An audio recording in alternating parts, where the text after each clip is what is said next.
A bandeira era maior que a morte. Adiante, adiante, que venham as gloriosas fanfarras. Ainda me lembro.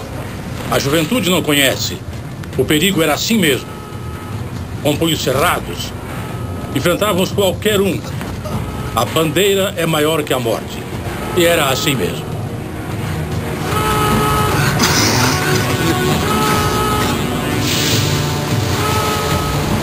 Eu não conhecia os ingleses, mas tinha ódio deles. E demorou bastante para esse ódio passar. Éramos muito fanáticos na época. Você acaba se perguntando por que aquilo teve que acontecer. Então, hoje, ex-inimigos são novos amigos. Também não poderíamos ter sido amigos na época.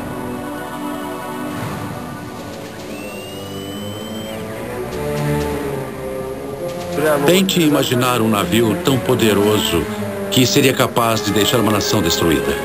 Para mim, o Bismarck era a estrela da morte.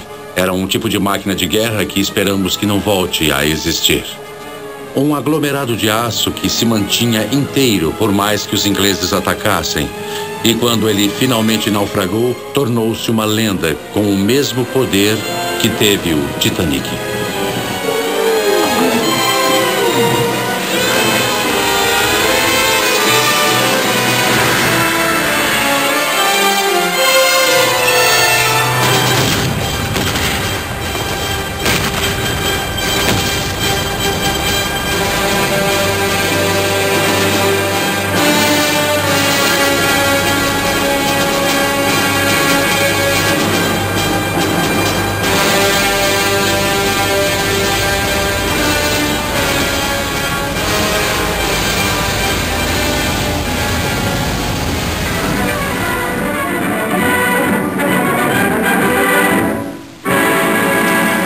Bismarck, considerado por muitos especialistas como o mais equipado navio de guerra do mundo, foi visto deixando o porto norueguês de Bergen rumo ao alto mar.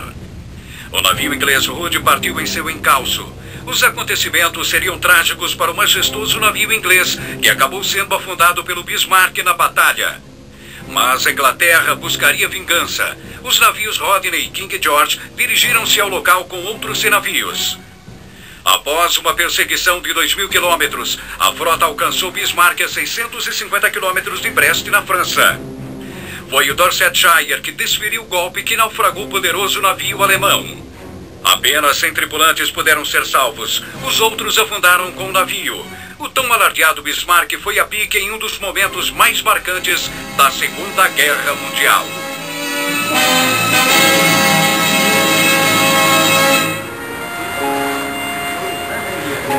No 60º aniversário do naufrágio do Bismarck, alguns sobreviventes se reuniram para relembrar o passado. Este ano, em um gesto extraordinário, eles convidaram os homens dos navios ingleses que causaram o naufrágio. Aqui que eu ficava. Onde eu tomava ar. No King George de 50.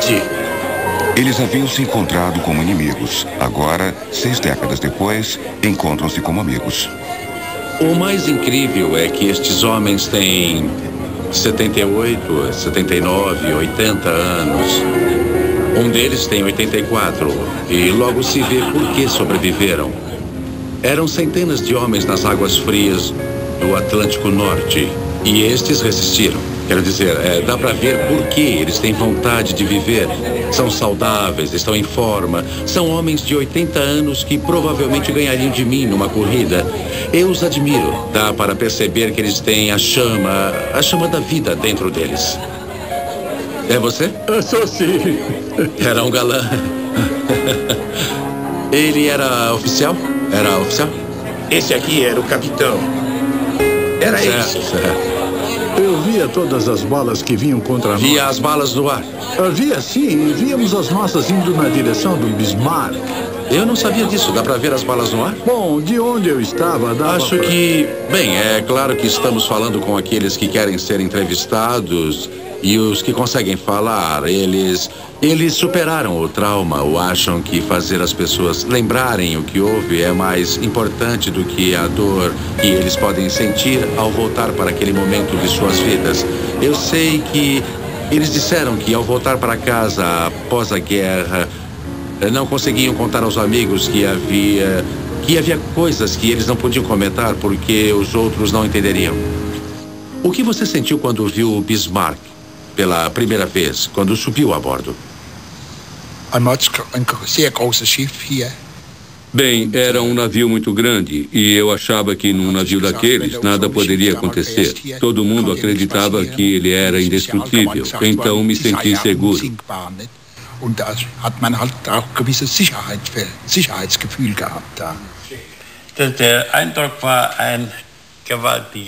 Magnífico. Impressionante. O tamanho do navio, como dá para ver daqui, era incrível. Um navio mais moderno da época. Todos os navios construídos depois do Bismarck se inspiraram no nosso.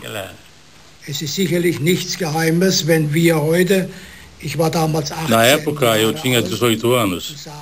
Eu e muitos outros lá, claro, fomos convencidos de que era a coisa certa a fazer. Hoje, todo mundo sabe que não é assim.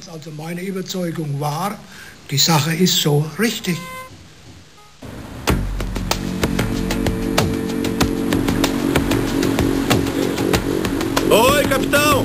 Como vai indo? Permissão para embarcar? Está bem. Jim Cameron chega à Alemanha com uma equipe de 32 técnicos, cientistas, historiadores e sobreviventes do Bismarck para embarcar no navio oceanográfico russo chamado Keldysh. Em meio às 90 pessoas da tripulação russa estão vários amigos de Cameron das duas expedições anteriores. Como está? Bem. Que bom ver você. O Mir está ok? Sim. A equipe da expedição levou um ano para se preparar para os desafios técnicos da exploração do Bismarck. Eu gosto disso. Para mim é uma alternativa aos filmes para cinema. Este também é um desafio técnico, um desafio emocional. E é uma coisa que me permite usar minhas habilidades de cineasta, mas não se restringe a isso. Precisamos criar a tecnologia, viver o desafio pessoal de entrar nesse ambiente desfavorável e fazer as coisas direito, trabalhar com segurança e resultados. Acho que é muito emocionante. Olá! Oi, Walter! Oi, Carl! Aqui estamos. É bom ver você. Para nós. Seja bem-vindo ao Keldysh. Estudei muito o naufrágio do Titanic, fiz 2 expedições e, na verdade, nunca tive acesso aos sobreviventes, a seu ponto de vista, sua perspectiva emocional. Então, sempre precisei imaginar, criar aquilo na minha cabeça, baseado em coisas escritas. Mas tê-los aqui me proporciona imediatismo.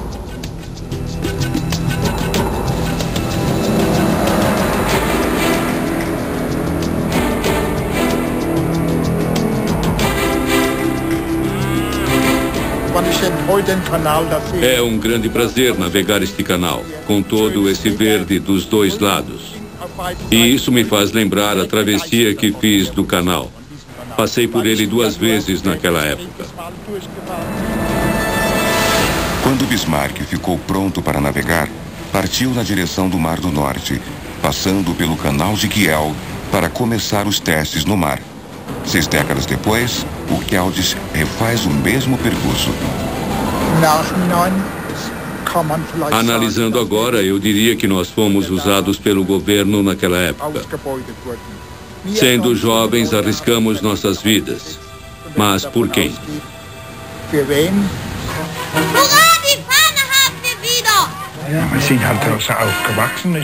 Foi assim que nós crescemos. Eu nasci em 1923. Quando Hitler chegou ao poder, eu tinha 10 anos. Passamos por todos os rituais da juventude hitlerista. E aos sábados era feriado nacional. Era quando praticávamos esportes, fazíamos exercícios de tiro e algumas outras coisas. Eu era da Marinha da Juventude Hitlerista. O maior objetivo ali era brincar e nos preparar para a guerra de verdade.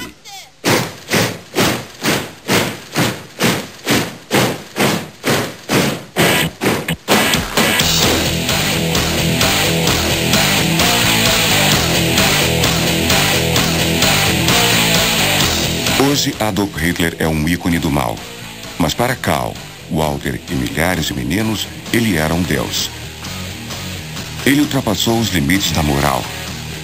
Arrebatou-os na histeria do culto nazista. Ele canalizava a ira dos meninos e seu espírito patriótico com uma precisão calculada, conquistando seus jovens corações com mais força que um grande astro do rock. Eles se sentiam fortes, orgulhosos, eram parte de algo grande e eterno. Nada os abalaria. A ideia da morte, deles mesmos ou dos assassinatos que eles iriam cometer, era sufocada pela poderosa saudação.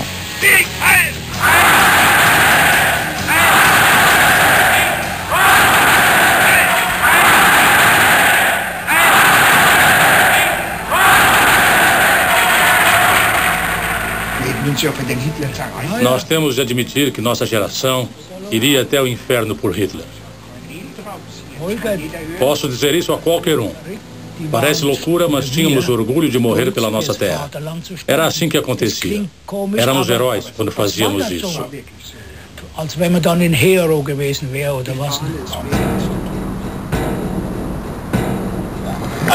Bom, o que você está vendo aqui é onde o Bismarck foi construído. Toda esta área é onde ele foi terminado e colocado na água.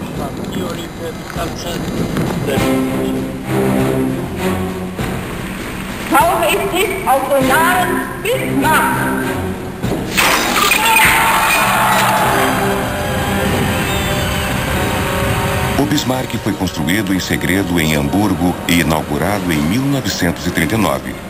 Era a personificação do imenso ego de Hitler numa catedral de aço. A expressão máxima da máquina de matar, a estrela da morte da época. Com 250 metros, era quase do tamanho do Titanic. Mas era 9 metros mais largo e tinha tantas armas que seu peso era quase o dobro. Apesar do peso, podia navegar a 32 nós, impulsionado por motores que geravam 150 mil cavalos vapor. Cada cano dos canhões de 15 polegadas pesava 115 quilos. Eles eram capazes de destruir o navio a mais de 24 quilômetros de distância. A blindagem era feita com uma nova liga de aço de 30 centímetros de espessura, para resistir à fúria dos torpedos e aos tiros de maior calibre. Deste lado ainda podemos ver chapas da couraça do Bismarck.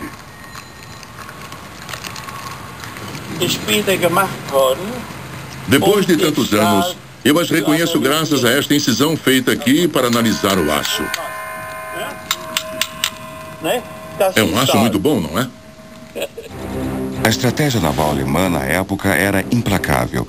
O objetivo do Bismarck era perseguir comboios no Atlântico Norte e destruir os navios que levassem comida e suprimentos à Inglaterra, esperando que a fome levasse à rendição. Afundar os navios, matar as tripulações, não fazer prisioneiros.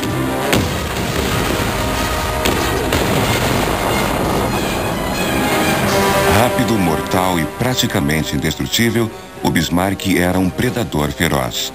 Ele precisava ser detido antes de chegar a mar aberto e iniciar seu reinado de terror.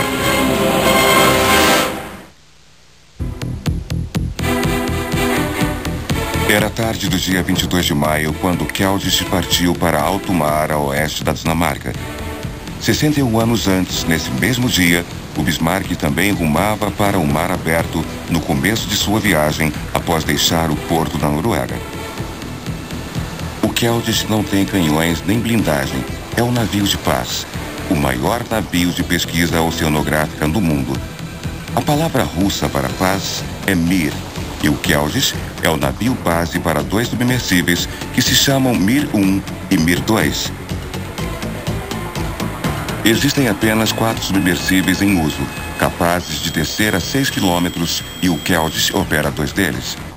Os Mirs compõem o único sistema duplo de submersão no mundo e têm baterias mais potentes. Portanto, podem iluminar as profundezas onde a luz do sol jamais chegou.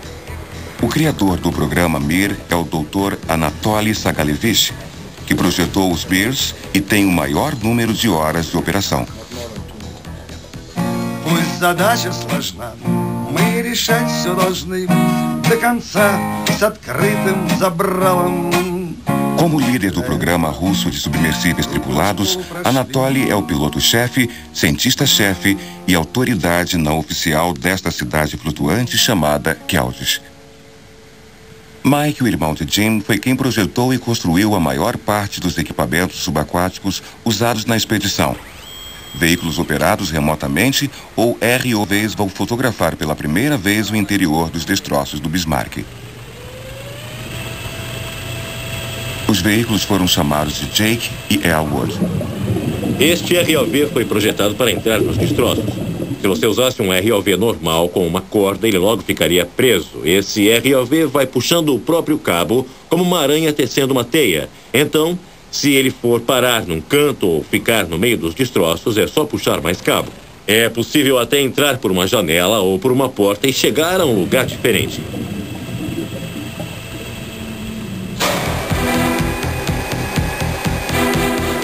Mike e sua equipe levaram 3 anos para desenvolver a tecnologia deste ROV. Tentei pensar em todas as hipóteses possíveis, nas formas como o ROV ia passar no meio dos destroços e o que seria exigido. Tentamos colocar tudo isso num equipamento bem pequeno. O projeto é tão avançado que nenhum componente já pronto poderia ser usado. Todas as peças foram projetadas e fabricadas do zero.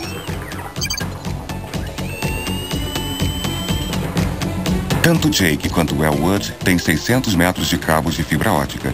Dentro do cabo, há 2 pequenas fibras de vidro com metade do diâmetro de um fio de cabelo. I'd say we're about still 2 pounds negative. Probably want to dive it slightly negative. As imagens registradas, assim como os sinais do controle central, atravessam as fibras como pulsos de luz. As delicadas fibras de vidro são a única ligação do piloto com um ROV. Se elas quebrarem, o veículo estará perdido. Com base nas plantas do construtor do navio, James e sua equipe fizeram diagramas de cada convés do Bismarck. Com a ajuda dos sobreviventes, estão tentando fazer uma lista de pontos de acesso aos destroços, que podem ser grandes bastante para que o ROV entre. Diga onde era o seu posto de trabalho, onde ficava neste navio, certo? Dienststelle, zuerst. Era a sala de codificação. Ah, o convés de madeira, o convés externo.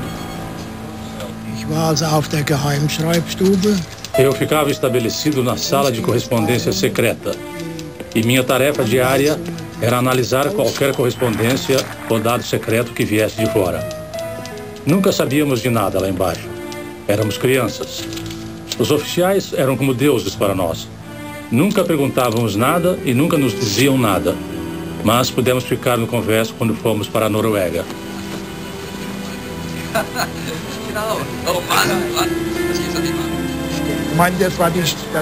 Meu trabalho aqui era escrever a correspondência básica entre as estações, a central de operações e os comandantes-chefes.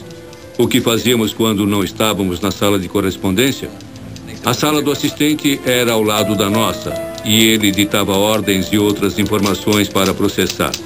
Por exemplo, quando Hitler embarcou no dia 5 de maio, seu assistente Puttkamer, eu acho, mantinha correspondência comigo para informar quando e onde Hitler estaria a bordo.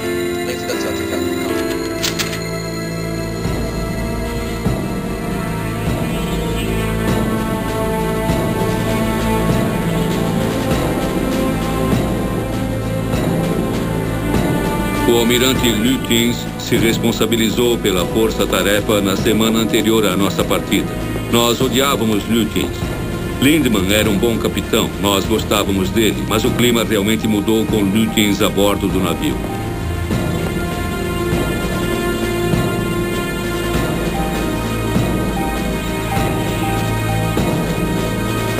So, und was haben Sie mir jetzt zu erzählen? Ich mache Sie darauf aufmerksam. O almirante Lütjens era conhecido como o homem da máscara de ferro, porque seu rosto sempre parecia de metal. Nunca havia discussões com seus capitães. Ele apenas dava ordens. Era conciso, preciso, sempre objetivo, sem emoções, sem sentimentos.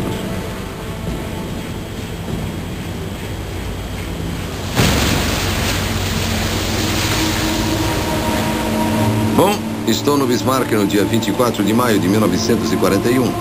Estou saindo do Estreito da Dinamarca, junto com o cruzador Prince Eugen mais adiante. Vocês têm o Hood e o Prince of Wales. No horizonte, olho e mal consigo ver seus dois navios. É uma distância incrível. Estamos avançando rápido e estou a 27 nós. Mal consigo ver sua superestrutura. Imagine atirar essa distância. O Hood e o Bismarck se aproximaram em alta velocidade como dois cavaleiros armados em combate. O Hood atirou primeiro. O Bismarck respondeu ao ataque. Feuer! Feuer frei! Feuer frei! Quando você atira a 25 quilômetros, são salvas de artilharia. 4 ou 8 tiros. Na tentativa de destruir o navio do inimigo, você atira e fica observando atentamente de lá da torre. Você vê as balas caindo na água. Então alguém grita. Avisa que o navio foi atingido. Quando alguém grita avisando isso, você começa a atirar mais e mais.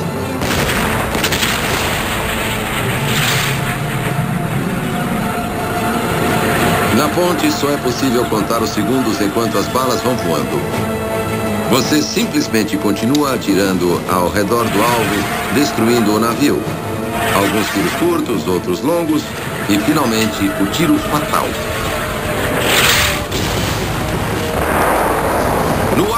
No alvo! O depósito do Hood foi atingido. A explosão arrebentou a parte de trás do navio. Enquanto o Hood afundava, os atiradores continuavam lançando a última salva de artilharia.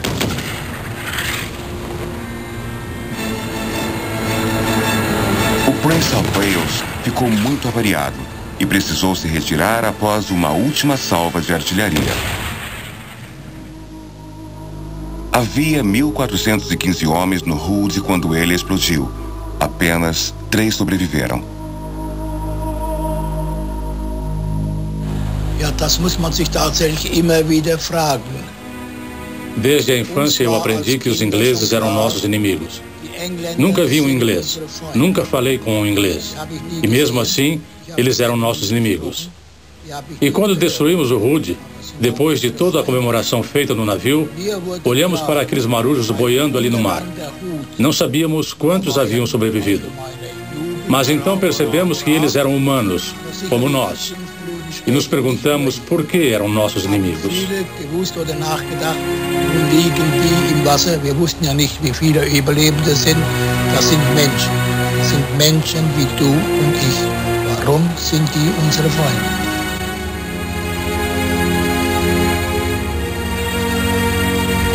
Walter e Cal se levantaram antes de amanhecer para prestar homenagem aos tripulantes do HMS Hood que morreram a essa hora 61 anos atrás.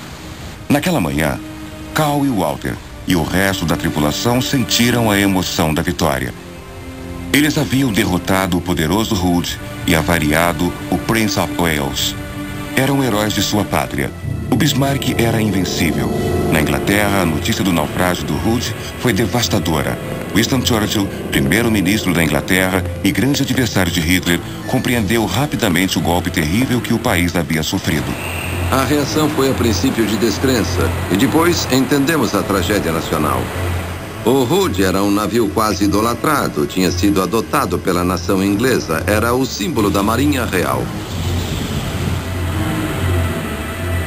E esse símbolo havia sido destruído com uma naturalidade quase depreciativa. Foi um golpe fatal para o espírito inglês num momento crucial. Os ingleses sofreram o terror dos ataques aéreos noturnos e passaram fome quando o fornecimento de alimentos foi lentamente suprimido. Os navios nazistas pareciam indestrutíveis. Churchill compreendeu a ameaça e reagiu com fúria calculada. Ele retirou sua força naval de todos os pontos para que todos se concentrassem no Bismarck.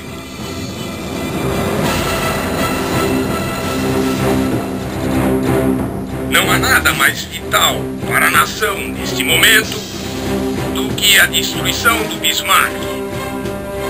Não me importa como. Mas vocês precisam afundar o Bismarck.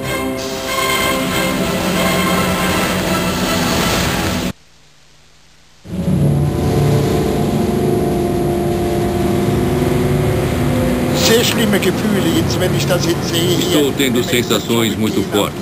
Lembranças estão vindo conforme nos aproximamos. E sinto isso dentro de mim. É muito triste.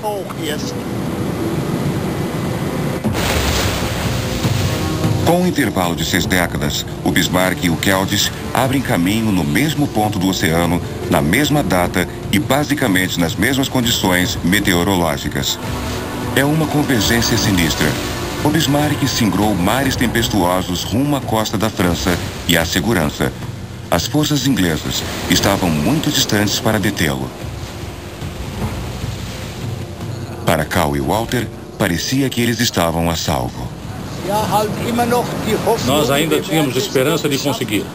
Pelo menos eu acreditava nisso. Mas o destino mostrou-se imprevisível. Na ânsia de parar a embarcação, os ingleses iniciaram um ataque quase suicida em meio à tempestade com biplanos torpedeiros.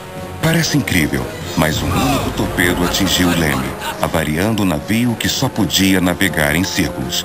Os ingleses se posicionaram para desferir o golpe. Eu ouvi na sala do rádio quantos navios estavam chegando. Cada vez mais frotas se aproximavam e estávamos sendo cercados. Depois disso, o último fio de esperança se foi. No Keldysh há uma ansiedade distinta e crescente, conforme eles se aproximam do local do naufrágio, que está a poucas horas. A tripulação vira à noite se preparando para o primeiro mergulho.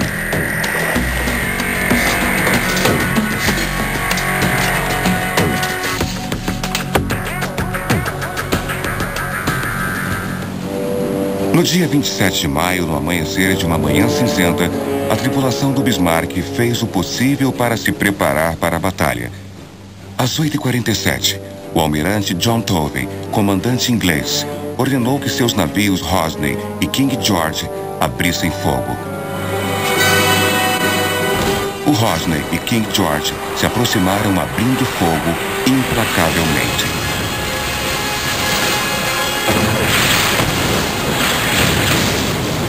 Os cruzadores Suffolk, Norfolk e Chatfield também se uniram ao ataque. Os tiros atingiram a superestrutura do Bismarck e sua tripulação.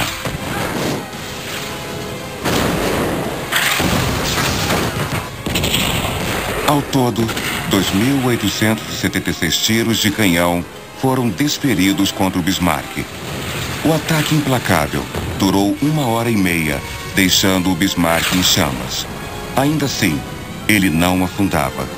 Frustrado, o almirante Tovey ordenou que o cruzador Dorsetshire lançasse seus torpedos. Dizem que foram 3 tiros. 5 minutos depois, às 10h40 da manhã, o Bismarck emborcou e afundou no abismo profundo. Em 27 de maio, às 10h40 da manhã, eles chegaram ao local do naufrágio. Numa coincidência perturbadora, o Keldysh chega ao local exato 61 anos depois, quase na mesma hora. Para Cal e Walter, o presente entra em choque com o passado. Naquela outra manhã, seus companheiros foram tragados pelas águas profundas e continuam sepultados ali. Im Namen der Kameradschaft Schlachtschiff Bismarck. Nós, sobreviventes da terrível Batalha Naval de 27 de maio de 1941, hoje queremos lembrar todos aqueles que morreram neste exato lugar, naquele dia trágico. Hoje, nosso desejo é ornar suas cabeças com a coroa deste mar que nunca descansa. Paz na terra para sempre e em todo lugar. E que nunca mais haja guerra. Frieden auf Erden, allzeit und allüberall. Nie wieder Krieg.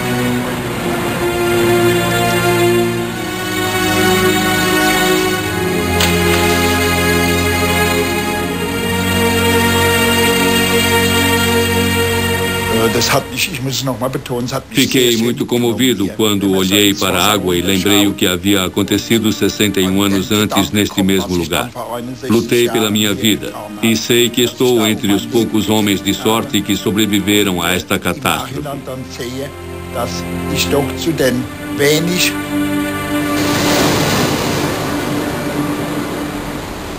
O primeiro passo é uma tomada geral. As imagens da descida. Depois vamos nos encontrar aqui, certo? Então, vamos fazer umas fotos desta parte aqui. Por ser um túmulo de guerra, os destroços não podem ser manipulados. Todas as análises devem se basear apenas em imagens. Então, a operação de luz e câmera é crucial. Isso. Movimentos curtos. Gene SMF é um dos melhores pilotos de submergíveis do mundo. Se for possível operar o Mir lá, ele o fará.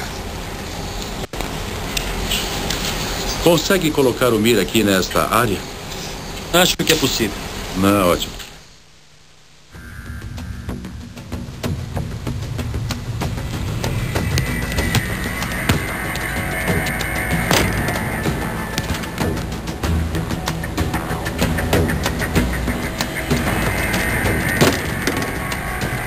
Oi, pessoal. Bom dia.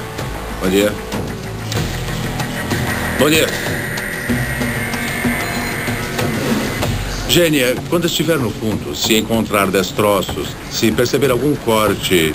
O momento mais importante do dia do mergulho é a reunião. É aí que os planos de mergulho são repassados. E nós poderemos ver depois. Sim, e se tivermos tempo, claro. Pela tradição russa, todo mergulhador deve assinar o livro de Lígia antes de entrar no Mir. Quando você vê Lígia com o livro, sabe que o mergulho vai começar.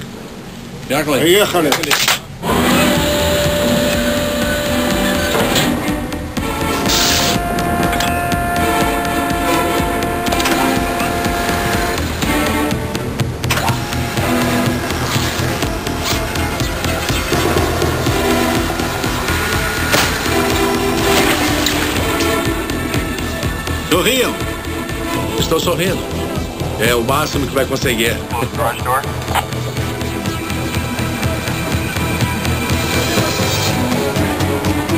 Sempre tem alguma coisa que você esquece. Obrigado. Vejo você mais tarde. Todo mundo passou meses pensando nisso. Pensaram na parte eletrônica, na parte ótica. Temos a localização. Sabemos como chegar ao local. Sabemos como descer. Então acontecerá alguma coisa e é o que eu chamo de fator X e pode ser uma peça mínima que falha no momento importante. É uma pressão muito grande. Há muitas coisas no submersível que pode dar errado. Muitos lugares onde ele pode ficar preso, luzes que podem implodir de repente. É tudo um grande risco. Eu não tenho grandes preocupações com a segurança. Os russos entendem muito de submersíveis.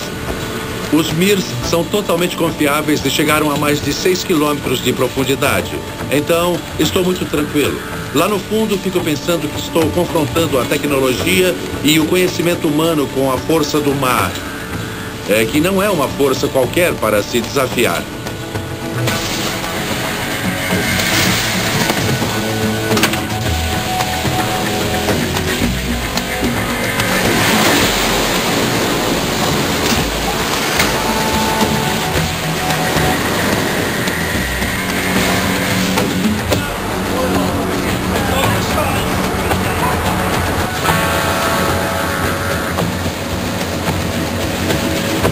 Eu adoro isso aqui. Não há outro lugar que eu preferiria estar. É como pilotar um helicóptero. Eu adoro helicóptero. E isso aqui é bem parecido. Envolve um grande risco. Você tem que ser preciso. Tem que saber o que está fazendo. Nós vamos para um lugar muito assustador. Sabe? São quase 5 quilômetros de profundidade.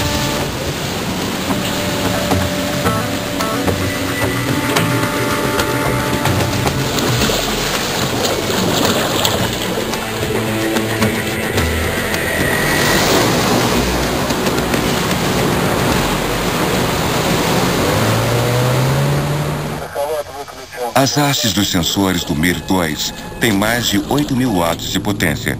O Mir 1 está equipado com sistemas de câmeras estereoscópicas de alta definição. Mir 1, Mir 2 em posição. O mergulho começou. Os dois submergíveis estão em queda livre, rumo ao fundo, 5 quilômetros abaixo.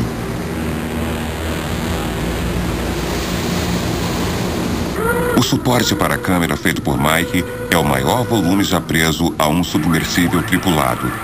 Qualquer falha no projeto poderia fazê-lo implodir com a pressão. O efeito seria o de uma explosão que causasse uma onda de choque que romperia o casco do submersível e mataria os tripulantes instantaneamente. Certo, estamos sincronizados em todas as câmeras. Muito bem, cronômetro acionado. As 4 fitas estão rodando. Muito bem, checagem tripla para mergulho. Checagem tripla. Ok. Durante a longa descida, a pressão aumenta impiedosamente. Ela vai chegar a 492 quilos por centímetro quadrado. Presa dentro da estrutura do submersível, fica a esfera humana. Esta bolha de aço resiste à força da coluna de água de 5 quilômetros. A pressão total sobre ela será de 70 mil toneladas. Já nos primeiros 150 metros, a luz da superfície não é mais vista. A temperatura cai a níveis quase congelantes. Lá dentro, as paredes gotejam com a condensação. A queda livre de 5 quilômetros até o fundo irá levar 3 horas. O Bismarck fez o mesmo percurso em menos de 10 minutos. Ao deixar a superfície, a flutuabilidade e as forças hidrodinâmicas destruíram a popa. O navio afundou como um míssil de 35 mil toneladas de aço em direção às profundezas. A força da água acabou rasgando a ponte de comando, o mastro e a chaminé do navio.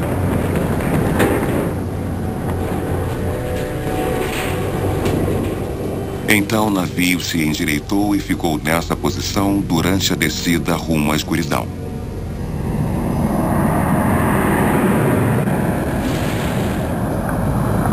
Ok, Mir 2, estamos a cerca de 30 metros do fundo. Chegando. Está enxergando o fundo? 20 metros. Estou vendo o fundo. Certo. Estou começando a ver também.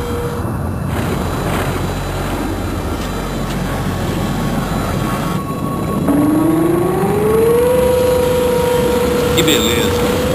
É como pousar na lua. É mesmo.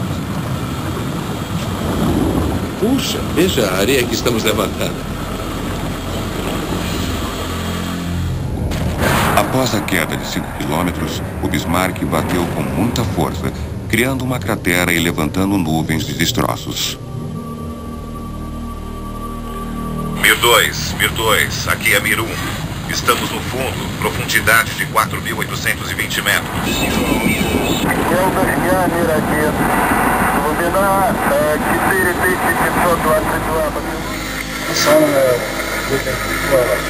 Estamos olhando para o... Estamos vendo a montanha. O Bismarck bateu na parede de uma montanha vulcânica. Ele começou a deslizar para baixo, abrindo um sulco profundo na terra.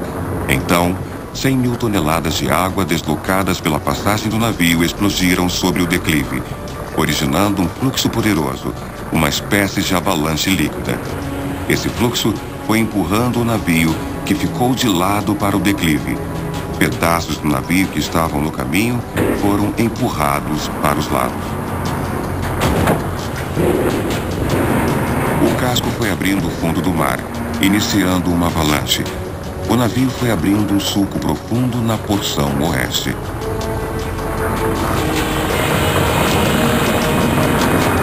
A fortaleza finalmente parou. Ela escorregou por 500 metros.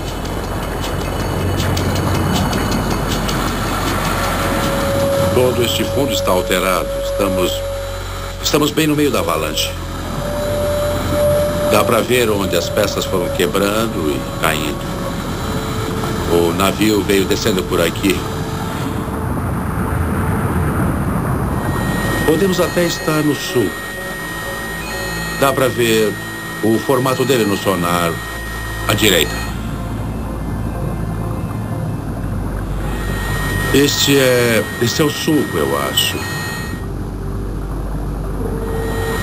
Nossa, como é profundo.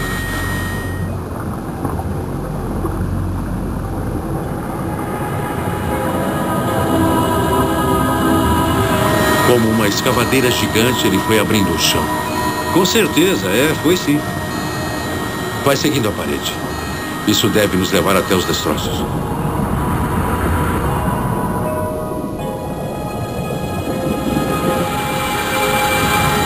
Isso. Estou começando a ver os escombros. Estou vendo botas. Onde você viu? À esquerda? Isso, à esquerda. Ah, eu estou vendo.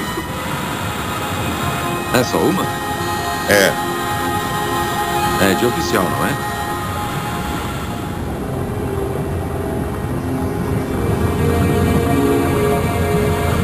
Mir 2, qual é a sua posição? Nós estamos indo para o sul e estamos vendo objetos maiores. Faz ideia do que seja? Negativo. É um refletor, Mike. Ah, eu concordo. Ali estão as lâmpadas. Vejo uma coisa. Tem alguma coisa.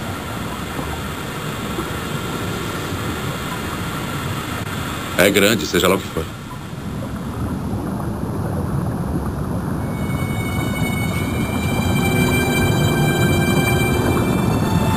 É a ponte. É a ponte do Almirante. Está vendo? Está vendo as janelas? Ela está de cabeça para baixo. Ali estão a ponte e as plataformas. Fortes correntes arrancaram a ponte de comando quando o navio afundou. 10 minutos depois, ela bateu no fundo do mar. O casco do Bismarck acabou empurrando a ponte, que ficou de cabeça para baixo. Isso dá uma ideia do tamanho do navio. Era imenso. É como se um prédio de 4 andares caísse do céu.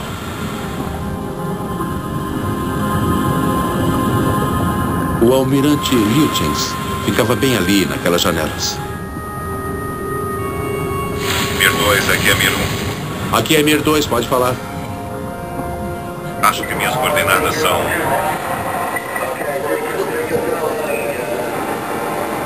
Eu acho que estão mais ao norte. Você precisa alcançar nossas coordenadas. Estamos na ponte de comando. Precisam ir para a direita. Muito bem, vamos fazer isso agora. Vamos ajustar o sonar aqui.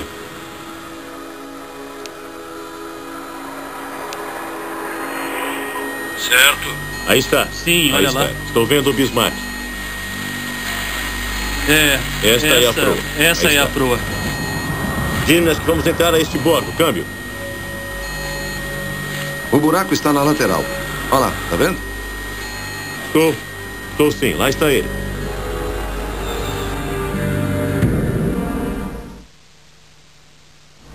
Agora temos imagens do Bismarck.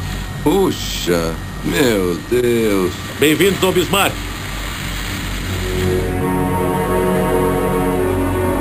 Vocês precisam subir e se orientar em meio aos escombros. Muito bem, subindo agora. Meu Deus, isso é incrível. Parece que estamos escalando uma montanha. Ali está a couraça, está vendo? Eu já vou dizer onde é que estamos. Bem aqui. Aqui está. Aqui, Gênia.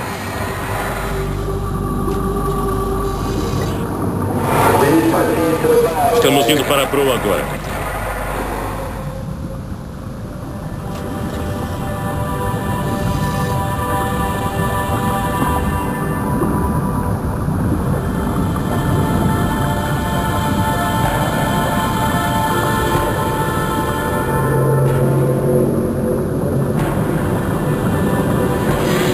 Estamos chegando à ponta da proa. Entendido. Estamos logo abaixo de você. Entendido. Linda imagem, veja. Puxa. Minha nossa. Olha só que beleza. Mir 2, Женя.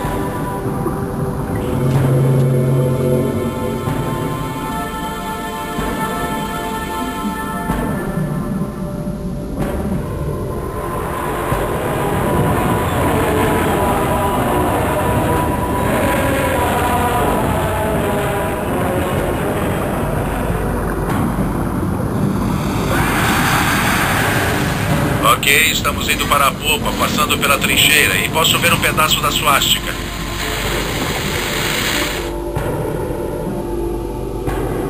Estamos passando pelo cabrestante a bombordo.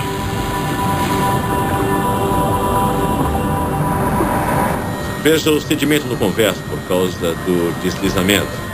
A estrutura continua toda aqui. Veja só. Bum! A bala passou por ali e sabe-se onde ela foi explodir. Deve ter chegado até a torre.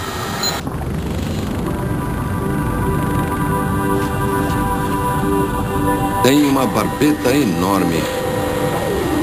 É grande mesmo. Veja esse buraco como é grande. É no lugar onde ficava a torre. São colunas abertas e profundas. As plataformas blindadas para as torres dos 4 canhões de 15 polegadas. As torres se mantinham no lugar por causa da gravidade. Quando o navio virou, elas escorregaram e foram para o fundo.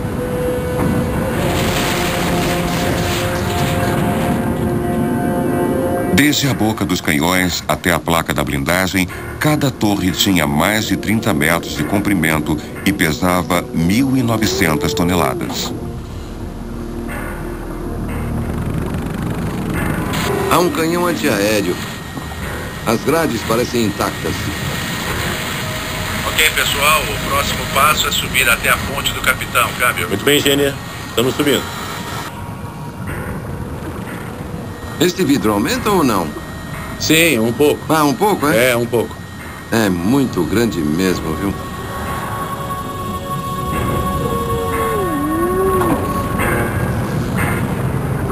Ali está a ponte, estou vendo. É a ponte do capitão, não é? É. Lindemann e Lutjens devem ter enfrentado a batalha final dali de dentro.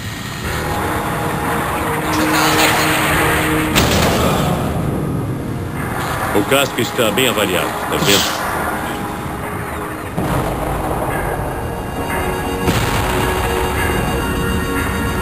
É inacreditável, Mike.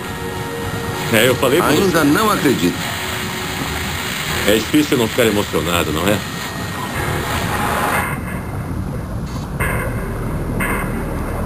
Os submersíveis foram para a popa, perto das torres secundárias.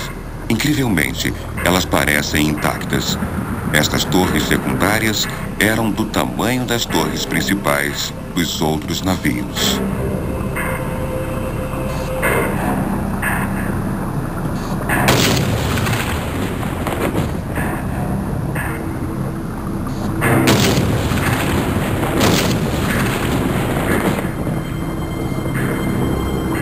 Mesmo em seu túmulo silencioso, o Bismarck ainda parece letal, com os canhões apontados, prontos para enfrentar um inimigo que nunca virá. Os canhões estão em silêncio. Agora, seus canos são abrigo para delicadas anêmonas. Um canhão de 10,5 centímetros ainda aponta para o céu. Estará em eterna vigília sob um céu escuro que jamais verá o dia.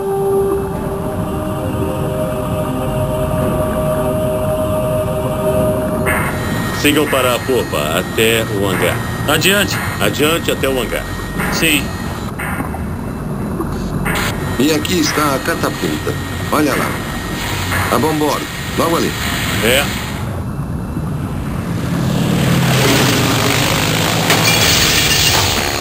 O Bismarck tinha 4 hidroaviões Arado 196, que eram lançados pela catapulta em meio aos navios.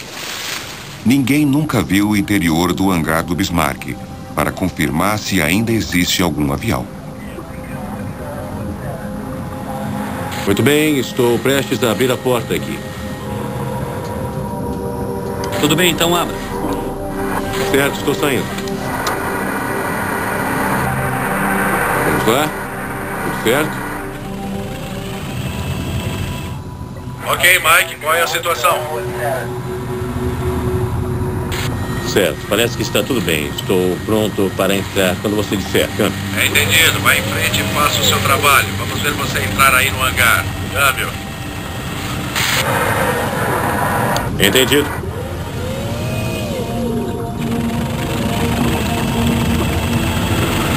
Está indo bem, a imagem está boa. Apesar da pressão de quase 600 quilos por centímetro quadrado, Mike parece estar indo muito bem. Agora é o momento de cumprirem o objetivo da jornada. Entrando no hangar. Entendido.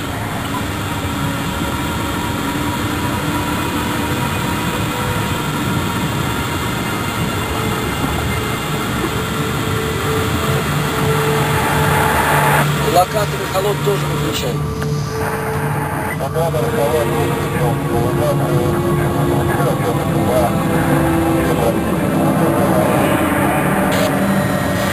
Aí está, é um avião. Destroços de um avião. Está vendo a cabine? Está vendo? Gênia? Está vendo o avião? Está vendo? Aqui é a fuselagem, eu acho. Isso mesmo. É um avião? É um avião. Olha, essa é a parte da janela, está vendo?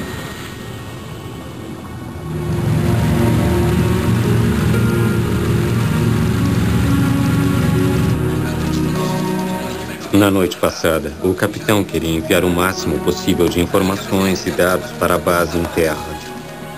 Ele queria enviar o nosso hidroavião para o continente, com nosso diário de guerra. Todo mundo estava entregando mensagens para o piloto e bilhetes para suas famílias em casa, mas... Coitado do piloto. Eles não conseguiram fazer a catapulta funcionar. Então, no final, ele acabou não indo. O hangar foi atingido em cheio. É, em cheio, foi. E isso arrebentou o leme também. Ficou em pedaços.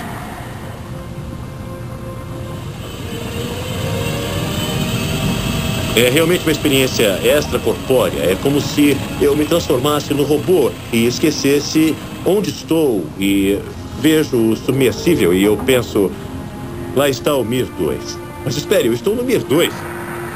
Depois de 9 horas no fundo do mar, a bateria do Mir está ficando fraca. É hora de fazer a longa subida até a superfície.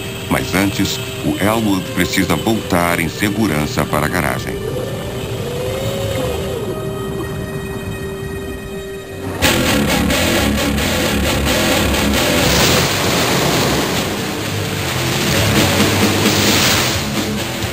Sem a ousadia e a habilidade de corajosos como Vladimir Petrovsky, não seria possível recuperar os Mirs.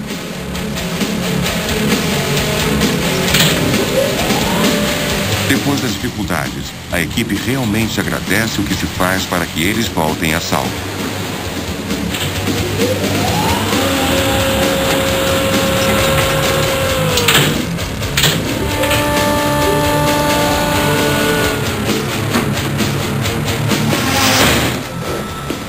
É uma coisa espetacular. Absolutamente espetacular. Ele esperou o dia inteiro. O seu navio está em ótimo estado. Está? Está sim. Ele aparece na escuridão como um pálido muro de metal, de aço. É bem diferente do Titanic. Puxa, foi emocionante. Imagine só, chegar até o fundo do mar e depois subir. Parecia que a gente estava escalando um arranha-céu, sabe?